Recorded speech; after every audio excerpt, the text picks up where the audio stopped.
अच्युत गोडबोले लिखित मनात या पुस्तकातील पृष्ठ क्रमांक 514 ते 520.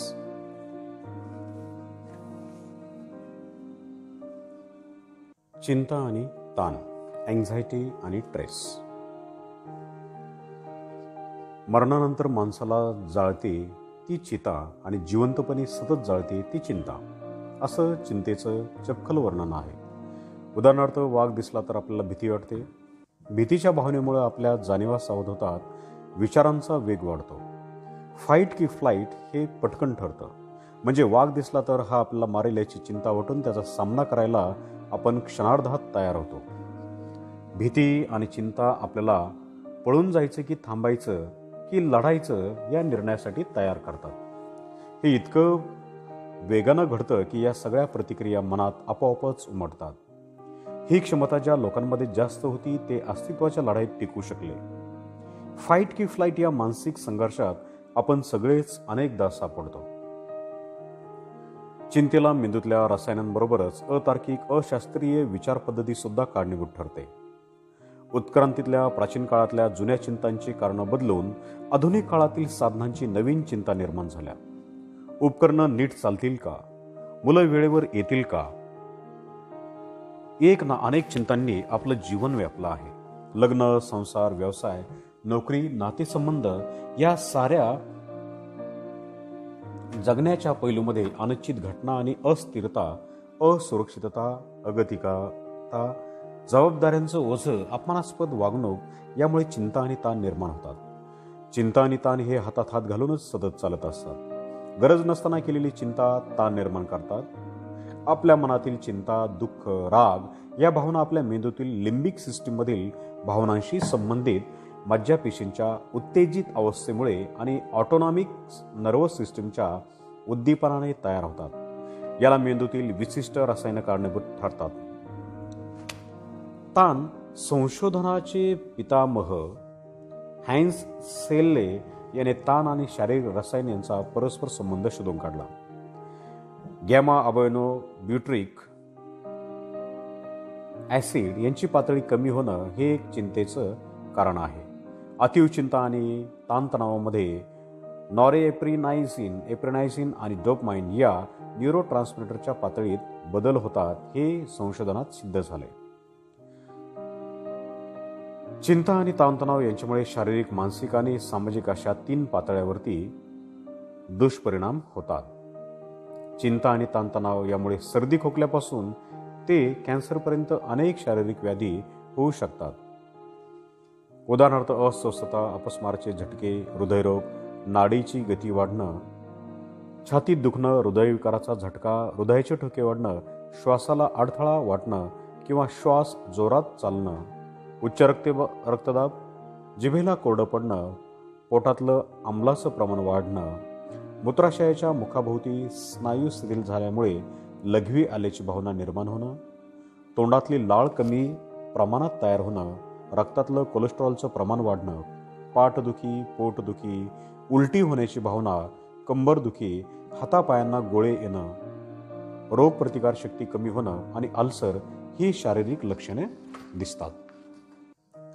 ताणतणाव शरीराप्रमाणेच आपल्या मनावर कसे आक्रमण करतात हे बघितलं तर लक्षात येईल की ताणामुळे आनंद कमी होणं, चिडचिड होणं, चटकन राग येणं, उदास वाटणं, आयुष्य अर्थहीन वाटणं, कार्यक्षमता घटणं, आत्मविश्वास कमी होणं, परस्पर संबंधात अंतर निर्माण होणं, गैरसमज, संघर्ष वाढणं, झोप व्यवस्थित न होणं, झोपेतून उठल्यावरही ताजंतवानं न वाटणं, काम करूनही समाधान न वाटणं, सतत आरोग्याच्या कुरबुरी चालू असणं, आळस आणि व्यसन लागणं असे परिणाम होतात.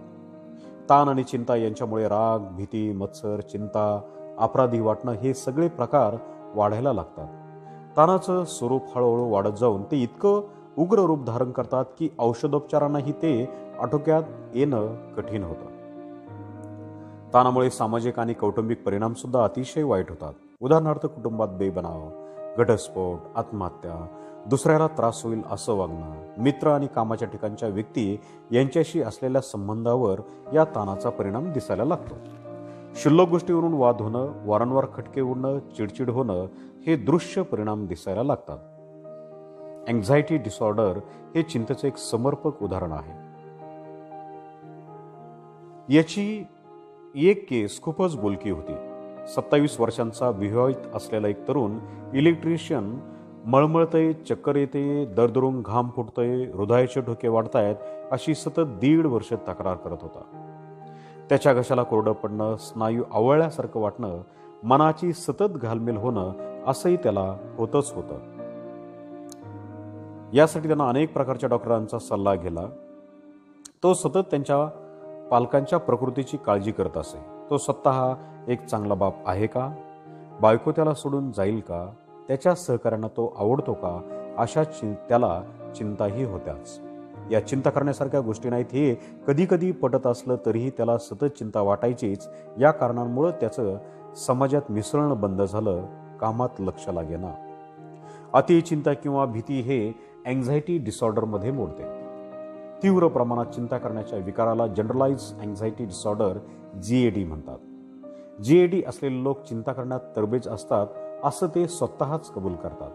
परीक्षेत नापास होण्याच्या भीतीने विद्यार्थ्यांना वाटणारी चिंता, ताण याला टेस्ट अँक्झायटी म्हणतात. स्ट्रेंजर अँक्झायटी म्हणजे अनोळखी माणसांना भेटताना तरुणांना वाटणारी चिंता.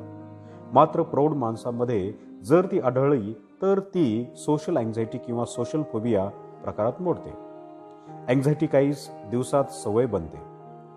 तिला ट्रेट अँक्झायटी म्हणतात. आजकाल निरनिराळ्या पर्यायांमधून निवड करताना काय निवडावं याचा चिंता लोकांना पडते. हा चॉईस किंवा डिसिजन अँक्झायटी नावाचा प्रकार आहे. चिंता कमी करण्यासाठी वापरल्या जाणाऱ्या पद्धतींमुळेच चिंता वाढली तर त्याला पॅराडॉक्सिकल अँक्झायटी असं म्हणतात. ध्यान धारणेच्या काही विशिष्ट मार्गांमुळे तसंच काही औषधांमुळेही पॅराडॉक्सिकल अँक्झायटी येऊ शकते असं म्हटलं जातं. स्नेहसंमेलनात, नातेवाईक, मित्र यांच्या मेळाव्यात लोकांशी बोलताना येणारी अस्वस्थता सोशल अँक्झायटी या प्रकारात येते. विलास एकदा मॉलमध्ये शिरला की त्याला मॉलला आग लागली तर काय होईल या विचाराने तो चिंताग्रस्त होत असे. लिफ्टमध्ये शिरले की लगेच लिफ्ट बंद पडेल अशी आणि ऑक्सिजन विना गुदमरून आपण मरून जाऊ असं त्याला वाटे. कोणत्याही मजल्यावर जायचं असेल आणि लिफ्ट उपलब्ध असली तरी जिनाच वापरायचा इथपर्यंत त्याचं पॅनिक होणं पोहोचलं होतं. तो सोशल अँक्झायटी या विकाराने ग्रस्त होता. माणसाच्या दैनंदिन आयुष्यावर अनेक गोष्टींचा परिणाम झाला आहे. जीवघेणी स्पर्धा, बेकारी, बदललेली जीवनशैली, पर्यावरणाचा नाश, वाढतं प्रदूषण, शहरात वाढणारं बाकालीकरण आणि बदलत चाललेली नीतिमूल्य यामुळे माणसांचं जीवन तणावपूर्ण झालं आहे. अमेरिकेपासून ते अनेक पाश्चात्य आणि विकसनशील देशात सगळ्यात जास्त खपणारी औषधं कोणती असं जर विचारलं तर ती औषधे अल्सर, उच्च रक्तदाब, डोकेदुखीवरची होती असं सर्वेक्षणातून दिसून आलं. या तीनही विकारांचा संबंध मानसिक ताणाशी येतो हे संशोधनांती आता सिद्ध झालं आहे. म्हणूनच तर जगभरात स्ट्रेस मॅनेजमेंट सारख्या कार्यक्रमांचा सुळसुळाट झालेला दिसतो. फार वर्षापासूनच म्हणजे फ्रॉइड पासून मानसशास्त्रज्ञांनी मानसिक ताण या विषयाकडे फारसं लक्षच दिलं नव्हतं. शहरात राहणाऱ्या लोकांना गर्दीचाही ताण होतो. गर्दीचं मानसशास्त्र हा एक स्वतंत्र अभ्यासाचा विषयच आहे. गर्दीत रस्ते ओलांडणं, आपलं पैशाचं पॅकेट सांभाळणं, कटकट करता किंवा न करता सुरळीत प्रवास होणं, पार्किंग करायला वाहनाला जागा मिळणं अशा अनेक गोष्टींचा ताण मनावर पडत असतो. जेनिस झेडिक आणि जीन स्मिथ या 2 शास्त्रज्ञांनी वेगवेगळ्या माणसांवर याबाबत प्रयोग केले. त्यांनी एका लहानशा खोलीत 16 आणि दुसऱ्या तशाच खोलीत 6 लोकांना ठेवलं. ज्या खोलीत जास्त लोक होते त्यांची आपसात चिडचिड वाढून त्यांचा रक्तदाब वाढलेला आढळून आला. गर्दीत वावरणारी माणसं काही काळानंतर आपलं मन बंद करायला शिकतात. स्वतःशी संबंध नसलेल्या अनेक गोष्टींकडे तो दुर्लक्ष करायला शिकतो आणि ताणाच्या परिस्थितीतून स्वतःला दूर ठेवतो. अमेरिकेमधल्या न्यूयॉर्क विद्यापीठाच्या जॉर्ज सेबॉर्न या मानसशास्त्रज्ञानं ताण या विषयावर संशोधन केलं. त्यानं केलेल्या सर्वेक्षणात 18 ते 60 वय असलेल्या विवाहित व्यक्तींना पाठवलेल्या प्रश्नातून सगळ्यात जास्त ताण हा लैंगिकतेबद्दलच्या सामाजिक विचारसरणीतून निर्माण होतो असं दिसून आलं. 1950 साली वॉशिंग्टन विद्यापीठातल्या थॉमस होम्स या मानसशास्त्रज्ञानं क्षयरोगाचा अभ्यास केला. तेव्हा आपलं दैनंदिन आयुष्य विस्कटण्याचा आणि क्षयरोग होण्याचा खूप जवळचा संबंध आहे असं त्याच्या लक्षात आलं. होम्सनं ताण तपासण्यासाठी अनेक प्रयोग केले. त्यातून वेगवेगळ्या गोष्टी समोर आल्या. गंमत म्हणजे आपल्याला न आवडणाऱ्या गोष्टीची नुसती चर्चा जरी केली तरी काही जणांचा ताण वाढतो.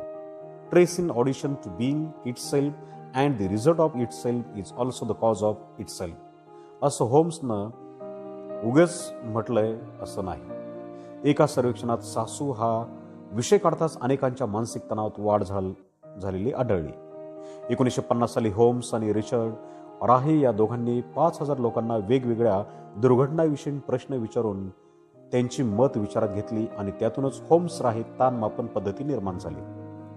या पद्धतीत जास्तीत जास्त ताण 100 धरला होता. पती किंवा पत्नीचा मृत्यू जर 100 असेल तर इतर गोष्टींचा जो ताण निर्माण होतो तो असा होता: घटस्फोट 73, तुरुंगवास 63, जवळच्या नातेवाईकाचा मृत्यू 63, लग्न 50, गर्भारपण 40, घर बांधणं 31, सण 12.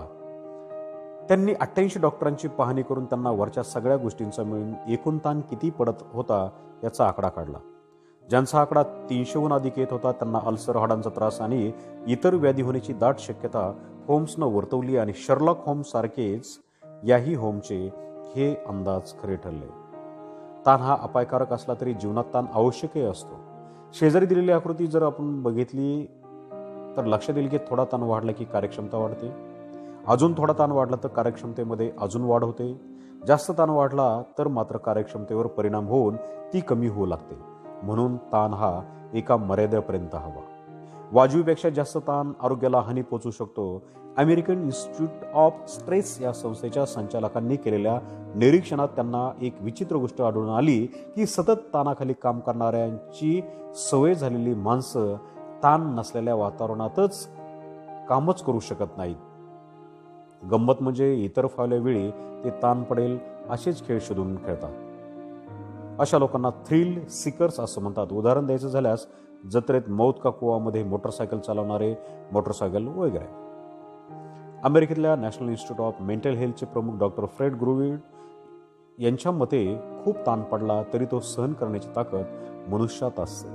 पण थोड्या थोड्या वेळाने सतत पडणारा ताण हा जास्त त्रासदायक असतो, कारण थोड्या थोड्या कालावधीनंतर येणाऱ्या ताणाची वाट पाहणं आणि नवा दाब निर्माण होणं यामुळे आणखीनच ताण वाढू शकतो. ताणातून 3 प्रकारचे मनोविकार निर्माण होतात: adjustment disorder, acute stress disorder, post traumatic stress disorder. या 3ही प्रकारात त्यांच्या लक्षणांमध्ये आणि तीव्रतेमध्ये फरक आहे. ॲडजस्टमेंट डिसऑर्डर ही साधारण नोकरी गमावल्यामुळे किंवा बेकारीमुळे सुरू होतो. अमेरिकेतल्या ग्रेट डिप्रेशनच्या काळात ही समस्या मोठ्या प्रमाणात भेडसावत होती. जवळच्या व्यक्तीचा मृत्यू हा देखील ॲडजस्टमेंट डिसऑर्डरला निमंत्रण देतो. घटस्फोट हे ॲडजस्टमेंट डिसऑर्डरचं 3रं महत्त्वाचं कारण आहे. ॲक्यूट स्ट्रेस डिसऑर्डर हा पोस्ट ट्रॉमॅटिक स्ट्रेस डिसऑर्डरचाच एक प्रकार आहे असं DSM-4 मध्ये म्हटलंय. हे दोन्ही मनोविकार मनाला एखाद्या घटनेचा तीव्र धक्का बसल्यामुळेच होतात. मात्र तीव्र ताण घटना घडल्यानंतर 4 आठवड्यांच्या आत येतो आणि साधारण 2 दिवसापासून 4 आठवड्यापर्यंत टिकतो. त्याहून जास्त काळ जर सलग 1 महिन्यापेक्षा जास्त जर ताणाची लक्षणे दिसली तर PTSD असं निदान केलं जातं. युद्ध, भूकंप, पूर, अपघात, बलात्कार यासारख्या घटना घडून गेल्यानंतरही त्या घटनेला सामोरं गेलेल्या लोकांना भीती वाटत राहते. त्या प्रसंगाच्या आठवणीने त्यांच्या मनात ताण निर्माण होतो. त्यामुळे नंतर ते पोस्ट ट्रॉमॅटिक स्ट्रेस डिसऑर्डरचे रुग्ण बनण्याची शक्यता असते. बालपणातले मानसिक, शारीरिक किंवा लैंगिक अत्याचार, कोणत्याही भयंकर घटनेचे साक्षीदार असणं, दीर्घ आजार, त्यावेळेचा वैद्यकीय उपचारांमधला त्रास, खुनी हल्ला होणं, अपहरण, छळ, ओलीस ठेवलं जाणं आणि युद्धकैदी किंवा छळ छावण्यातले बंदी असं यामुळेही हा ताण निर्माण होतो.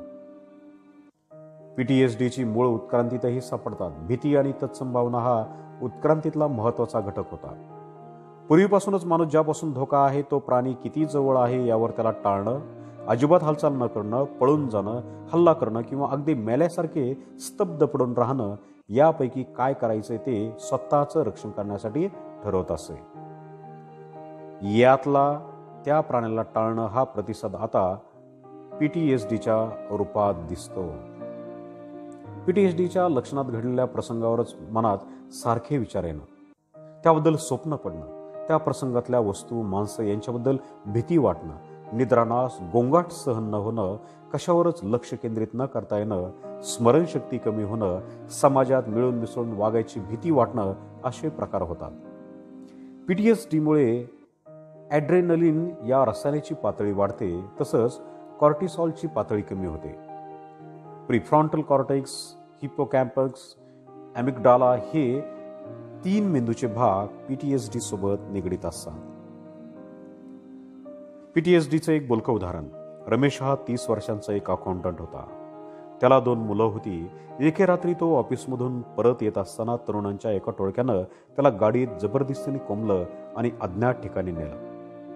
तिथं त्याला गाडीतून उतरून झाडाला बांधून त्यांनी बेदम मारहाण केली. त्याचे पैसे काढून घेतले. त्याच्या बायका मुलांवरून अर्वाच्य शिव्या घातल्या. त्याच्या कपाळावर बंदूक रोखली आणि त्यानं गायावाया केल्यावरही बंदुकीचा चाप ओढलाच, पण बंदूक रिकामी होती. नंतर त्याला सोडून ते निघून गेले. मग तो जवळच्या एका पेट्रोल पंपावर गेला आणि पोलिसांना फोन केला. नंतर अनेक दिवस त्याला ती भयानक घटना आठवून स्वप्न पडत, भास होत. याचाच परिणाम तो एकटं राहू लागला. त्याच्या घरातल्या लोकांसोबत संवाद थांबला. आपण लवकर मरणार आहोत याचा ताण येऊन निद्रानाशासारख्या विकारांनी त्याला घेरलं. अखेर त्याला मानसोपचार तज्ज्ञांकडे जावं लागलं. तिथे त्याला PTSD झाल्याचं निदान झालं. 2 वर्ष मानसोपचार आणि अँटी डिप्रेसंट घेतल्यानंतर रमेशला बरं वाटायला लागलं.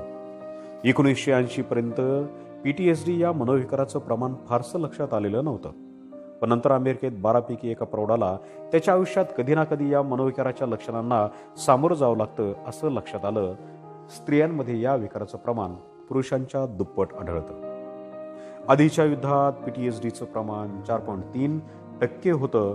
ते आखाती युद्धात 12.1% इतकं वाढलं आणि गेल्या दशकातल्या अफगाणिस्तान इराक युद्धात मात्र PTSDचं प्रमाण 15.6% इतकं वाढलंय.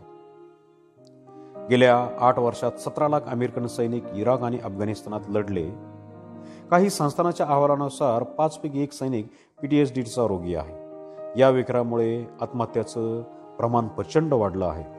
अमेरिकेत व्हिएतनाम युद्धानंतर ज्या सैनिकांना PTSDला सामोरं जावं लागलं त्यांना बाहेर काढण्यासाठी, त्यांच्या बायका मुलासोबत त्यांचे संबंध सुधारण्यासाठी निरनिराळी मदत केंद्र उभी राहिली. युद्ध कैद्यांना PTSD होण्याचं प्रमाणही बरंच जास्त आहे.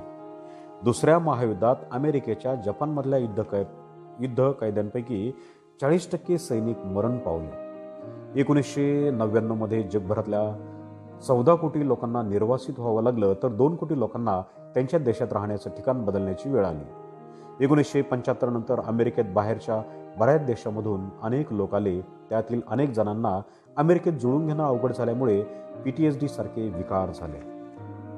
दीर्घकाळ टिकणाऱ्या PTSDसाठी शॉर्ट टर्म क्रायसिस थेरपी म्हणजेच रुग्णांसमोर बसून चर्चा करणं, post disorder debriefing sessions, direct exposure therapy, telephone hotlines आणि औषधं असे उपचार आहेत. एकूण PTSDवर उपचार केलेल्या लोकांपैकी 7% तर उपचार न केलेल्या लोकांपैकी फक्त 25% रुग्ण बरे झाल्याचं निरीक्षणातून निदर्शनास आलंय.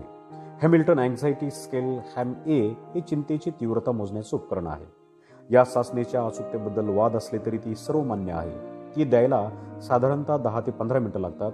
सायकोथेरपी, CBT हे निरनिराळे उपाय मानसिक संतुलनासाठी मानसोपचार तज्ज्ञ वापरतात. चिंता आणि ताणतणावातून सुटका होण्यासाठी योगा आणि प्राणायाम यांचा उपयोग होतो असं विज्ञानदृष्ट्याही आता सिद्ध झालं आहे. योगासोबतच अँटी डिप्रेसंट औषधं आणि ECT या उपचारांचा ताण दूर करण्यासाठी उपयोग होतो. ताण कमी करण्यासाठी परिस्थितीशी जुळून घेणं, साध्या जीवनशैलीचा अंगीकार, गरजा कमी ठेवणं, स्वतःतल्या उणीवा आणि क्षमता ओळखणं आणि त्यांचा स्वीकार करणं, व्यसनांपासून दूर राहणं, मनोरंजन, विनोदबुद्धी जोपासणं, छंद जोपासणं, मैत्रीपूर्ण नातेसंबंध ठेवणं, दैनंदिन जीवनात नियमितपणा आणणं, नियमित व्यायाम करणं या गोष्टी केल्या तर ताणातून नक्कीच मुक्ती मिळू शकते. दुसरा उपाय म्हणजे बायोफीडबॅक. या पद्धतीत रुग्णांच्या शरीराला जोडलेल्या तारा असलेल्या यंत्रातून त्यांच्या चेहऱ्यावरच्या स्नायूंचे ताण, बोटांचं तापमान यांची नोंद ठेवली जाते. बोटं जितकी गार पडतील तितका ताण वाढलाय असं मानलं जातं. अशा रीतीनं मुक्त विचार पद्धतीने स्वतःच्या यंत्राच्या सहाय्यानं हाताचं तापमान वाढवून मनावरचं ताण कमी करणं हे रुग्ण शिकतात. मात्र हा प्रकार अत्यंत खर्चिक आहे. अँझायटी डिसऑर्डर असलेल्या जगप्रसिद्ध व्यक्तींची यादी पाहिली तर आपण थक्क होतो. अब्राहम लिंकनची यात वर्णी लागते. सिग्मंड फ्रॉइडचं नाव अँझायटी डिसऑर्डरच्या रुग्णांमध्ये पाहून आश्चर्य वाटेल, पण अँझायटी न्यूरोसिसवर काम करत असताना त्याला पॅनिक डिसऑर्डरचा त्रास होत होता. न्यूटनला निद्रानाश, भूक न लागणं, लक्ष केंद्रित न होणं असे अँझायटी डिसऑर्डरचे बरेच त्रास त्याला होते. Tennyson, Charlotte Bronte, John Steinbeck या साहित्यिकांना तर Nicole Kidman, Anthony Hopkins, Michael Jackson या कलाकारांना तसंच एसिमोव या शास्त्रज्ञाला अशा अनेक लोकांना चिंतेनं ग्रासलं होतं. आपण ज्या पद्धतीने जगतो त्यामुळेच आपल्याला विकार होतात असंही म्हटलं जातं आणि ताणाची साथ तर जगभर पसरलेली दिसून येते. बऱ्याच शास्त्रज्ञांच्या मते ही समस्या आदिम काळापासून अस्तित्वात होती आणि आजकाल तर ती समाजातल्या सगळ्या स्तरात पसरली आहे. मात्र कुठलीही समस्या, कुठलाही विचार, कुठलीही परिस्थिती दीर्घकाळ राहू शकत नाही. ही ताणरूपी ढग कधी ना कधी जाऊन वातावरण निरभ्र होतंच, म्हणून यावेळी किती समर्पक वाटतात. कहा तक ये मन को अंधेरे चलेंगे, उदासी भरे दिन कभी तो ढलेंगे. एकूण आनंदी जीवन जगण्यासाठी ताण आणि चिंतेच्या पक्ष्यांनी तुमच्या डोक्यावर घिरट्या घालता घालता डोक्यावर घरटं करणं टाळा, अशी एक चिनी म्हण आहे. ती लक्षात घ्यायला हवी. हेच खरं.